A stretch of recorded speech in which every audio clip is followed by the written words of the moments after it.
अदिति, महागठबंधन में कई पेज थे। एक तो ये था कि कई ऐसी सीट थी जहां पर फ्रेंडली फाइट की बात वो कर रहे थे।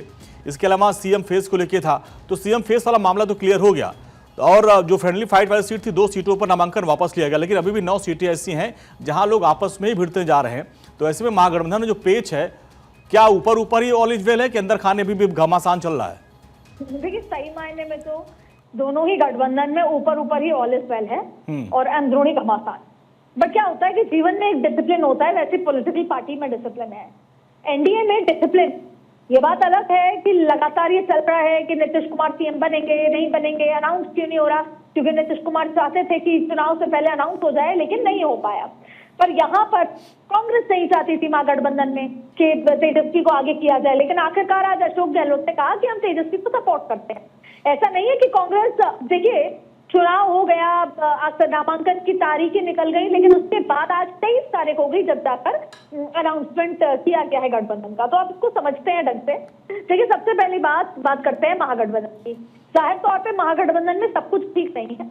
महागठबंधन में कॉम्पिटिशन या और वोट भी सेम है, एक तरह का वोट, इसलिए एक साथ लड़ रहे हैं। तो अब दरअसल कई ऐसी सीटें हैं जहां पर आप फ्रेंडली फाइट का जिक्र कर रहे हैं। अब वो उनके कार्यकर्ताओं की सीटें, कार्यकर्ता नाराज हो जाते हैं तो चुनाव हारना, उन सीटों पर तो डेफिनेटली चुनाव हार जाता है, क्योंकि वो कार्यकर्ता, जैसे अगर फर्ज कीजिए आरजेडी उतर गई तो कांग्रेस के कार्यकर्ता उस सीट को बचाने के लिए आरजेडी ना जीते, चाहे तीसरी एनडीए जीत जाए, लेकिन आरजेडी ना जीते उसके लिए वो चुनाव हार देंगे। तो ये खुद की कॉम्प्लेक्सिटीज उनके पास हैं। और कहीं ना कहीं इस तरह की बात, 2 सीटों पे तो नामांकन हो गया, अभी 9 सीटें अभी भी फाइट पर हैं। अब अशोक गहलोत वहां पर गए हैं, उस चीज को सुलझने की कोशिश करेंगे कि हम अपना ही नुकसान करें। दरअसल देखिए, जब ये महागठबंधन, जब इंडी गठबंधन के नाम से जाना जाता था, तब लालू प्रसाद ने खुद ने एक बात कही थी कि ये गठबंधन तभी आगे चल सकता है जब आप सेल्फ लेस पॉलिटिक्स करेंगे, अपने बारे में ना सोच के एज अ होल उस गठबंधन के बारे में सोचेंगे। लेकिन ऐसा नहीं हो पाया, इसीलिए आम आदमी पार्टी बाहर हुई, इसीलिए बहुत सारी पॉलिटिकल पार्टी धीरे धीरे बात हो गई और ये बाहर हो गई और ये महागठबंधन हो गया। अब प्रॉब्लम ये है कि देर से यहाँ पर आज प्रेस कॉन्फ्रेंस करके अनाउंसमेंट करना, कहीं ना कहीं जनता में ये मैसेज है कि सब कुछ सही नहीं है। जैसा आपने कहा कि ऑल इज नॉट वेल, तो जनता को लगता है जब अभी सब कुछ ठीक नहीं है, सरकार जब बन जाएगी तब ये कैसे आपस में सॉल्व करेंगे कि कौन, चलिए सीएम पे तो तय हो गया, मुकेश सहनी यानी उनको डिप्टी सीएम तक अनाउंस करना पड़ा, उसकी जरूरत थी नहीं, डिप्टी सीएम तो बाद में भी तय हो सकते थे। लेकिन आप देखिए कितनी इनसिक्योरिटीज हैं कि मुकेश सहनी ने कहा कि जब तक अनाउंस नहीं करोगे तब तक मैं ढंग से चुनाव आपके साथ नहीं लड़ूंगा, क्योंकि बिहाइंड द कर्टन्स तो उनकी बीजेपी से भी बातचीत चल रही है। तो भाई मजबूरन कांग्रेस को इनके लिए भी हाँ बोलनी पड़ी। तो ये सब मजबूरी में चल रहा है और बिहार की जनता को तो कम से कम आप बेवकूफ नहीं बना सकते।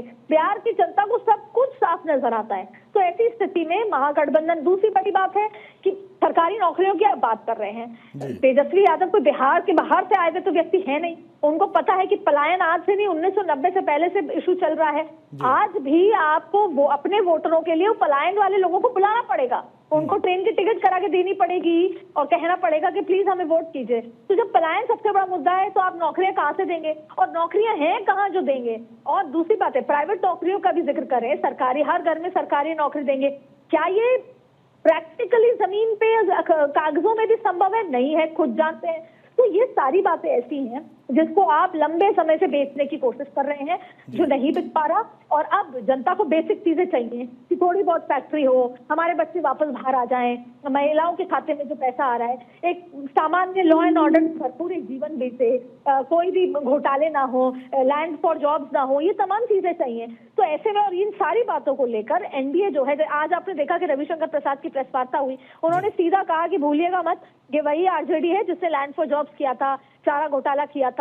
और आज जेपी नड्डा ने भी यही कहा कि इनकी संदिग्ध है, इनकी मानसिकता, ये जो कह रहे हैं इसके पीछे झूठ है।